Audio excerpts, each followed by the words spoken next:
Okay. Last niyama.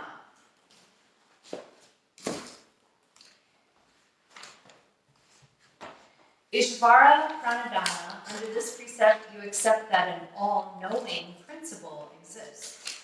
It reminds you that this higher force is all around you as well as within you, and this knowledge brings meaning to your life. In the yoga texts, no one God is named.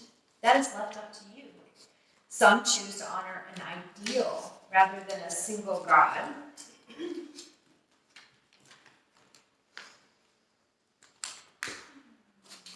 Here we accept the existence of a higher intelligence. By honoring our relation to this all-knowing principle, we surrender our small ego before a higher will, helping to fulfill our destiny. Remember that this omnipresent force always lies within you. If you don't have a personal God, you may wish to celebrate an ideal.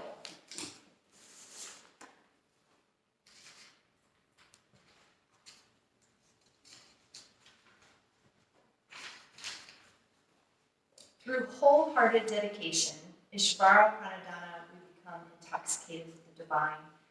For the third time in the sacred sutras, Ishvara-Pranidhana is encouraging us to live with wholehearted devotion to the divine and divine creation.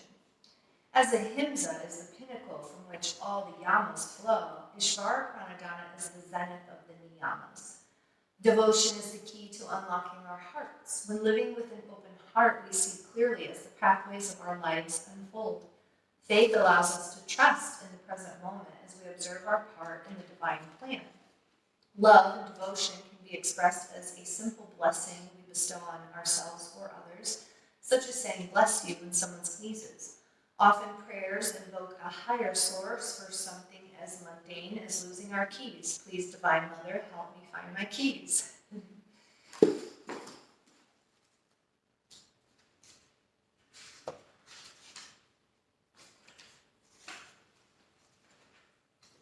Dedication to the Lord of one's actions and will is Ishvara-Pranidhana. He who has faith in God Goddess does not despair. He has illumination.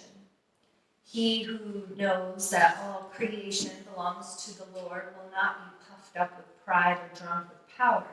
She will not stoop for selfish purposes. Her head will bow only in worship.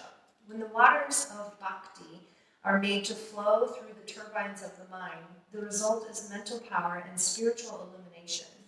While mere physical strength without bhakti is lethal, mere adoration without strength of character is like an opiate. Addiction to pleasures destroys both power and glory. From the gratification of the senses as they run after pleasures arise moha, attachment, and labha, greed, for the repetition. If the senses are not gratified, then there is sukha, or sorrow. They have to be curbed with knowledge and forbearance, but to control the mind is more difficult. After one has exhausted one's own resources and still not succeeded, one turns to the Lord for help, for she is the source of all power. It is at this stage that bhakti begins.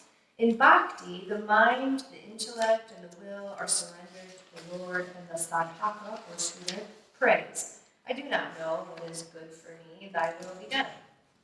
Others pray to have their own desires gratified or accomplished. In bhakti, or true love, there is no place for I and mine. When the feeling of I and mine disappears, the individual soul has reached full growth. When the mind has been emptied of desires of personal gratification, it should be filled with thoughts of the Lord. In a mind filled with thoughts of personal gratification, there is danger of the senses, dragging the mind after the objects of desire. Attempts to practice bhakti without emptying the mind of desires is like building a fire with wet fuel. It makes a lot of smoke and brings tears to the eyes of the person who builds it and of those around him or her. A mind with desires does not ignite and glow, nor does it generate light and warmth when touched with the fire of knowledge. The name of the Lord is like the sun, dispelling all darkness. The moon is full when it faces the sun. The individual soul experiences fullness when it faces the Lord.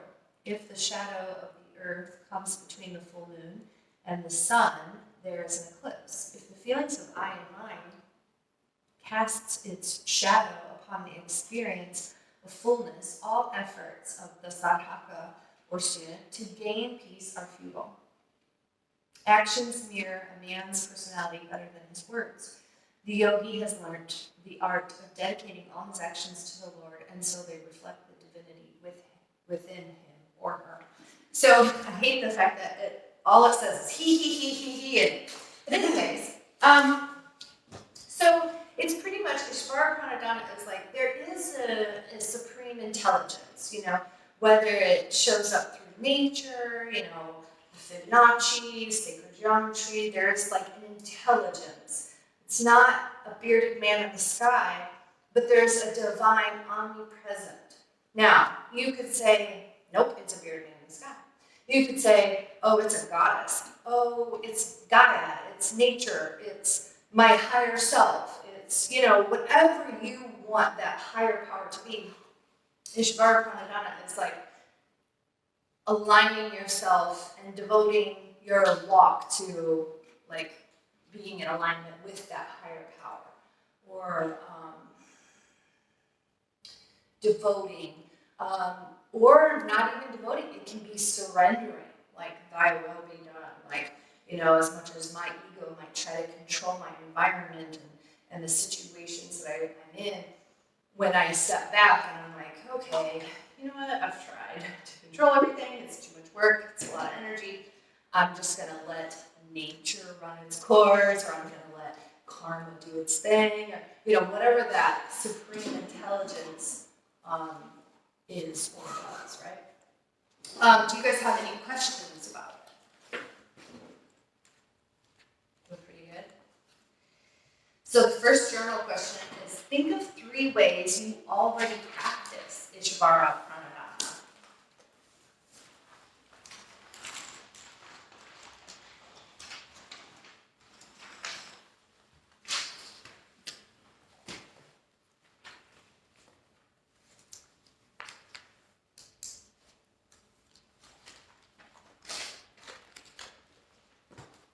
Can you spell that? Yeah.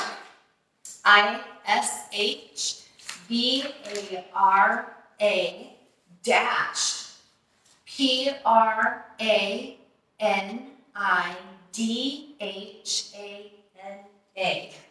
It's a lot.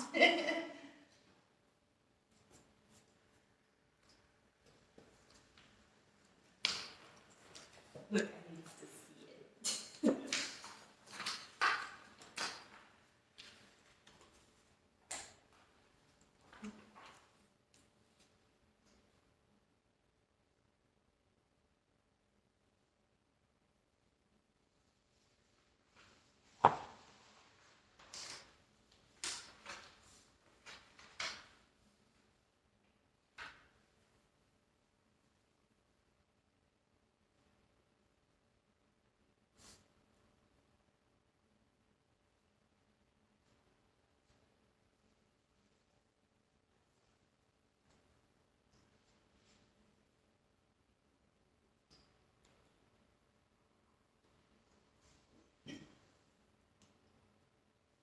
Think of a time you consciously surrendered your actions to a supreme being.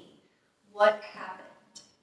Think of a time you consciously surrendered to a higher being. What happened?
Think of a time you fixed your energy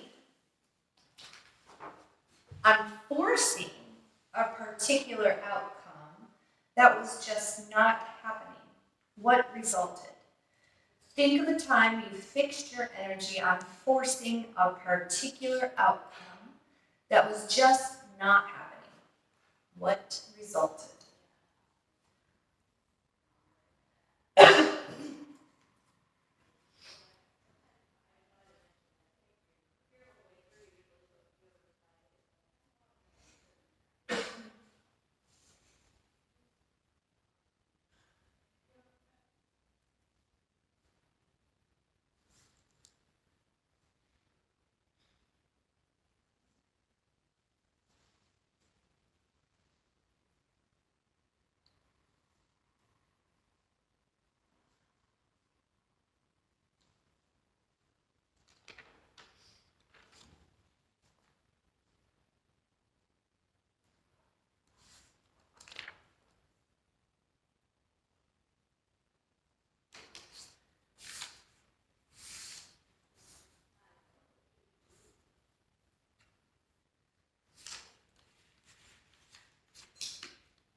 List one way you surrender to the divine consciousness and one way you fail to surrender.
Describe how you feel connected to Source.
When do you feel separate?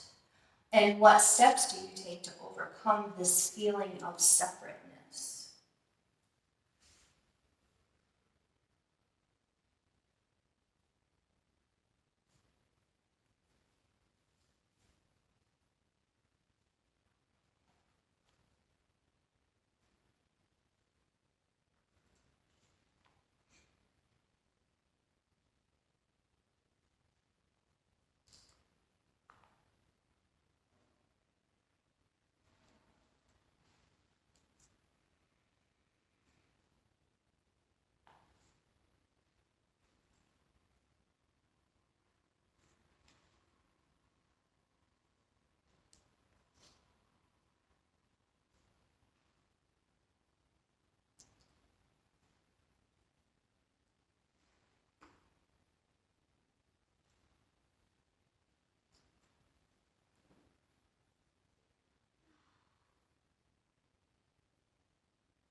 How well do you honor all creatures as divine beings? To what creatures can you be more honoring? How well do you honor all creatures as divine beings? To what creatures can you be more honoring? Even mosquitoes. Right? I was thinking about flies. Mosquitoes. I mean, like spiders, you can put in a cup and put them outside. But When I'm camping, they look dead. yeah, all the spiders. All the mosquitoes. Oh yeah. Mosquitoes die.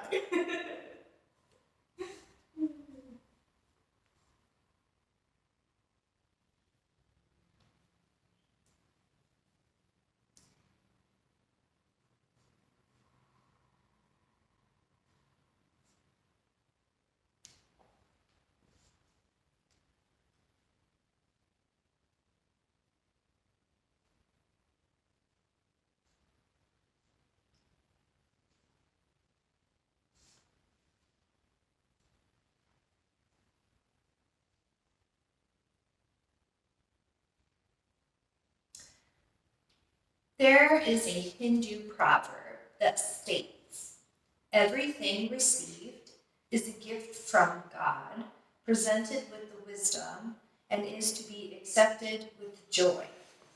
I'm going to repeat it. The proverb states, "Everything received," the bad too. Yeah, we're talking about you. "Received is a gift from God, presented with the wisdom, and is to be accepted with joy." Explain how you feel about this proverb. Like whether you agree with it or you don't agree with it and why. Yeah. Everything received is a gift from God. And you can replace God with universe or whatever you feel more comfortable using. Like sometimes the word God even triggers me still to this day. Everything received is a gift from God, presented with the wisdom, and is to be accepted with joy. So they're kind of saying, like, even the catalysts, even the trials, the tribulations, the hardships, they're there to grow you, to give you wisdom.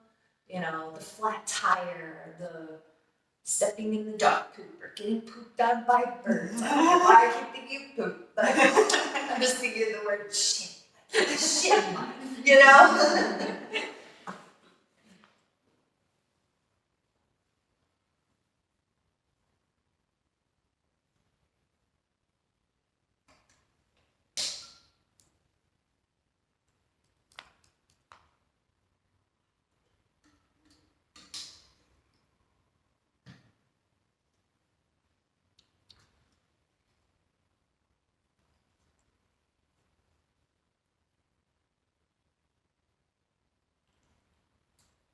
And then jot down 3 ways you could practice Ishvara-Pranidhana more fully.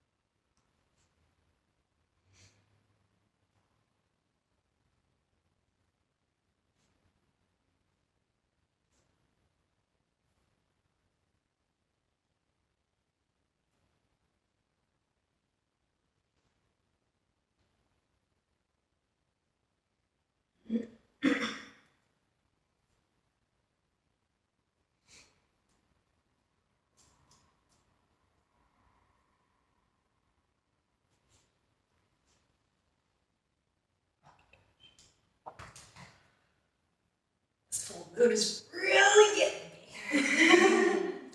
Okay, so that's it for Ishvara-Pranidhana. Do you guys have any questions or anything? Feel pretty good? I'm going to turn the video off.